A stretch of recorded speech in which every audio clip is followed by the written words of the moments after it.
Kecelakaan di perlintasan sebidang liar kini menjadi momok menakutkan dan terus berulang.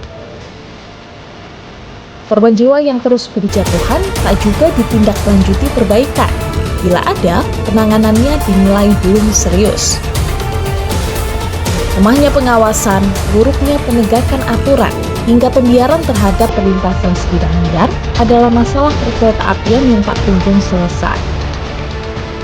Di banyak wilayah, warga membuka akses sendiri di jalur rel karena keterbatasan jalan dan fasilitas penyeberangan. Namun, kondisi ini justru menciptakan bom waktu yang setiap saat bisa merenggut nyawa.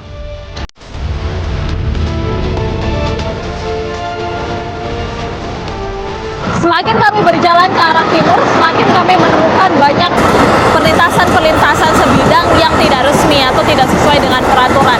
Nah, salah satunya di Tambun, pemirsa.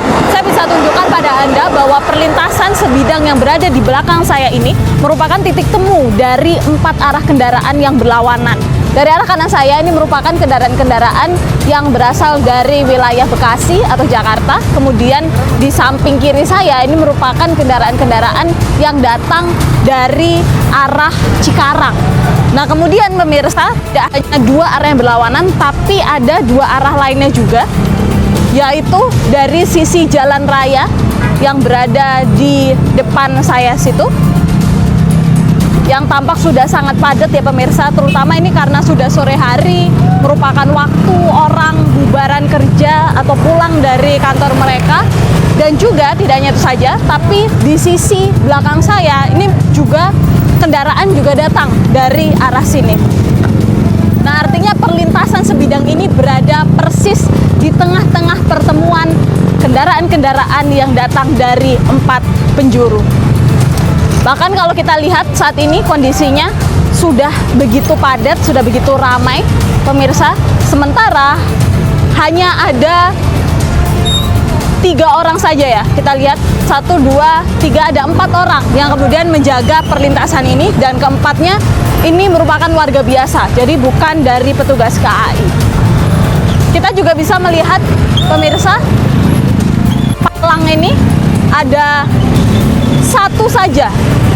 Jadi dari arah jalan raya di seberang sana, bagi kendaraan-kendaraan yang akan melewati jalur perlintasan kereta api, ini tidak ada palang yang menghalangi. Hanya ada 1 orang yang berjaga di situ untuk memastikan supaya kendaraan-kendaraan tersebut berhenti ketika kereta akan lewat. Palang cuma bisa kita temukan di satu sisi ini saja. Menurut keterangan warga, semakin sore pemirsa, akan ada semakin banyak volume kendaraan yang melewati perlintasan sebidang ini. Dan selain itu juga kalau kita lihat di kiri kanan jalur rel, tidak ada sama sekali pembatas yang bisa mengamankan para warga yang berada di sekitar sini, pun juga menunjukkan bahwa kawasan ini tidak steril. Padahal seharusnya menurut peraturan perundang-undangan, jalur kereta api itu seharusnya steril dari aktivitas warga, dari pemukiman dan lain sebagainya. Nah, ini baru saja ditutup lagi palangnya. Bapak mau nanya, Pak siapa namanya? Ada Rahmat. Pak Rahmat. Semakin sore semakin ramai Pak? Ramai kalau tiap hari. Oh, kayak gimana tuh? Jam 4 sampai jam 6 ramai. Jam 4 sampai jam 6. Kayak gimana tuh ramenya? Ya, ini gimana ada? Sudah 4 ini. Jalur 4. Gimana cara menghandle-nya 4 kendaraan? Banyak orang. Banyak orang. Berapa orang? 4 orang per jalur. Oke. Berapa? Oke. Bisa sampai macet nggak sih Pak Rahmat? Bisa kalau ada atur. Kalau nggak diatur bisa sampai macet ya? Oke. Makasih Bapak.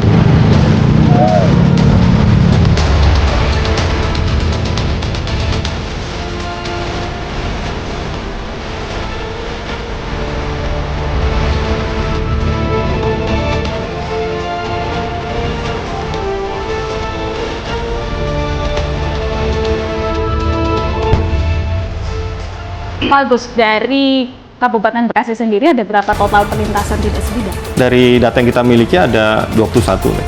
Ada 21 5 diantaranya itu memang belum terregister atau yang disebut dengan pelintasan liar gitu ya. Sisanya 16 itu sudah terregister. Nah dari 16 itu 9 diantaranya memang dikelola oleh PT KAI, 1 oleh pemerintah daerah, dan 5-nya memang kondisinya masih dikelola oleh swadaya. Apa yang terregister sama yang tidak terregister? Kalau terregister tentu pintu perlintasan ini sudah mendapat nomor register ya, tercatat di PT KAI lah. Sudah sesuai SOP kah yang terregistrasi ini? Tentu tadi belum semua sih kondisinya. Standarnya apa saja Pak? Pertama standarnya kan memang perlu ada pintu perlintasan. Kedua juga harus adanya rambu-rambu gitu ya, rambu-rambu dan marka yang sifatnya ya memberikan informasi masyarakat, mengingatkan juga untuk hati-hati gitu ya, atau menjamin masyarakat juga untuk menjamin keselamatan lah masyarakat untuk melintasi titik tersebut. Pak Agus, berdasarkan penelusuran kami di lapangan, kemarin kami menemukan banyak sekali perlintasan sebidang di Kabupaten Bekasi, begitu ya. Apa sih yang sebetulnya terjadi? Kenapa ada banyak sekali? Dan sebetulnya tanggung jawabnya ini ada di siapa? Ya, untuk tanggung jawab tentu ini menjadi tanggung jawab bersama, Mbak. Kami juga tentu memiliki kewenangan-kewenangan yang berbeda gitu antara pemerintah daerah, pemerintah provinsi maupun pusat ya. Jadi untuk tanggung jawab tentu dilihat dari status jalan, pengelola jalannya gitu. Kalau memang itu pelintasan sebidang itu merupakan jalan kabupaten, ya tentu itu menjadi kewenangan pemerintah daerah. Memang keberadaan pelintasan sebidang ini memang sudah cukup lama ya berada di Kabupaten Bekasi. Ya tentu saja itu juga menjadi bagian dari kebutuhan masyarakat untuk mereka beraktivitas, sehingga memang mengharuskan melintasi rel kereta api atau pelintasan sebidang tadi ya, seperti itu. Kalau terjadi sesuatu, terus kalau kita lihat perlintasan sebidang itu tampak dibiarkan, sebetulnya yang harus mengelola itu dari mana? Dari Pemda kah atau dari KAI? Kalau untuk Kabupaten Bekasi memang itu sebagian memang dikelola oleh KAI ya. Dari di kami tercatat memang dari 21 itu sebagian 9 sudah dikelola PT KAI, 1 dikelola oleh pemerintah daerah, dan yang 5-nya memang masih dikelola swadaya oleh masyarakat. Dan apa yang upaya dari pemerintah daerah? Tentu pertama kami pemerintah daerah berupaya untuk melakukan pemenuhan standar keselamatan ya, mulai dari pemenuhan rambu, marka, kemudian juga pintu perlintasannya, hingga juga penjaga pintu perlintasan. Itu yang saat ini pemerintah daerah sedang mengupayakan ke arah sana. Sudah menganggarkan di tahun 2027 gitu, baik melalui APBD, dan kami juga mengusulkan ke pemerintah Provinsi Jawa Barat melalui Bankyu Provinsi. Kami juga akan melakukan penataan pintu perlintasan sebanyak 10 titik. Kesulitannya apa sih Pak? Kok tampaknya prosesnya lama ya? Ada berapa puluh tahun tetap ada perlintasan sebidangnya? Ya pertama tentu kemampuan anggaran, Mbak. Yang kedua memang ini balik lagi ya, kita kan juga perlu ada koordinasi juga, karena pembangunan pintu perlintasan itu kan juga kita harus mendapatkan rekomendasi teknis dari Kementerian Perhubungan.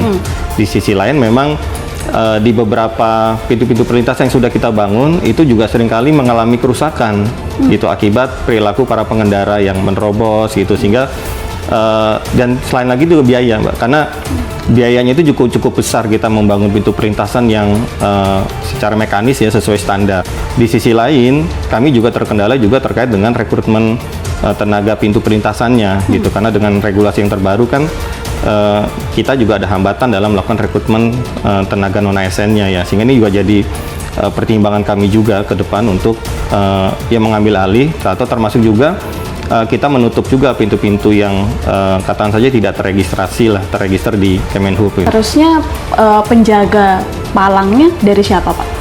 Ya balik lagi sebetulnya, setahu kami ya tergantung dengan jalur jalannya, status jalannya gitu. Kalau jalannya itu merupakan jalan kabupaten, ya tentu menjadi kewenangan pengelola jalannya ya kami pemerintah daerah.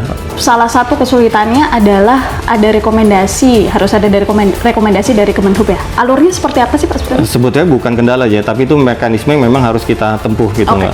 Jadi memang tetap mekanisme itu tetap akan kita lakukan gitu ya dengan rencana 2027 tersebut, dan ya itu balik lagi ya, itu kan menjadi proses tambahan gitu.